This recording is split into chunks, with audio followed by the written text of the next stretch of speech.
আজকে হচ্ছে 14ই আগস্ট। আর এই 14ই আগস্ট থেকেই আসানসোল রেল স্টেশন খুব সুন্দরভাবে সাজানো হয় লাইট দিয়ে, পতাকার মতন তিরঙ্গার মতন সাজানো হয় খুব সুন্দর। যেমন কি আমাদের তিনটা কালার আছে, রেড, গ্রিন আর হোয়াইট, তো তিনটা কালারেই সাজানো হয়, যেমন তিরঙ্গার কালার সেই টাইপের সাজানো হয়, লাইট দিয়ে খুবই সুন্দর সাজানো হয়। তো সেটাই তোমাদেরকে দেখাবো। আর কাল হচ্ছে 15ই আগস্ট, তো 14ই আগস্ট থেকে সাজানো স্টার্ট হয়ে যায়, তো কমপ্লিট হয়ে গেছে সাজানো, তো সেটা তোমাদেরকে দেখাবো। তো চলো ভিডিওটা প্রথম থেকে লাস্ট অবধি দেখতে থাকো। দেখতে পাচ্ছি খুবই সুন্দরভাবে রেল স্টেশনটাকে সাজানো হয়েছে, প্রত্যেক বছর এইভাবেই সাজানো হয়।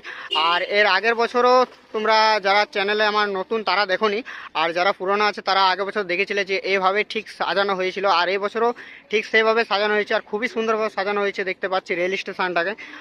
আর আমাদের ইন্ডিয়ান ফ্ল্যাগ লাগানো আছে, কিন্তু হাওয়া দেনে বলে এটা একটু মানে উড়েনি, তো হাওয়া দিলে এটা আরো সুন্দর লাগবে দেখতে। আমাদের ইন্ডিয়ান ফ্ল্যাগ টাঙানো আছে দেখতে পাচ্ছি।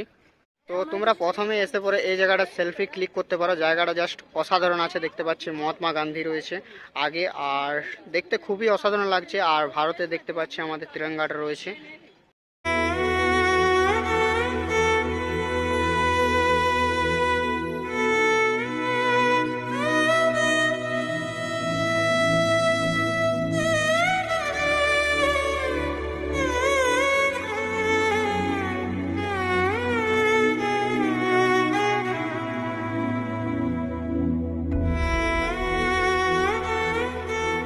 তো এবার চলে এলাম আসানসোলের রেল স্টেশনের কফি হাউসে। আর দেখতে পাচ্ছ খুবই সুন্দরভাবে বানানো হয়েছে, মানে ট্রেনটাকে কফি হাউস বানানো হয়েছে, খুবই সুন্দর আছে। আর আমি কখনো যাইনি, তো তোমরা আসানসোল রেল স্টেশন এসে পরে যেতে পারো, এখানে একবার ঘুরে আসতে পারো।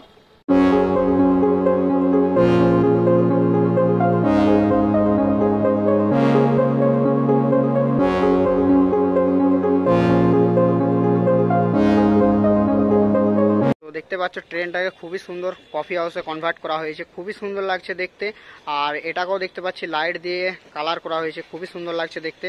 তো তোমাদেরকে আসানসোলের লাইটিং এর কাজটা দেখালাম। আর যারা কালকে আসতে চলেছে 15ই আগস্টে, মানে লাইটিং এর কাজটা সেরা হয়েছে, আর আগের বছরের তুলনায় একটু কম লাইট লাগানো হয়েছে।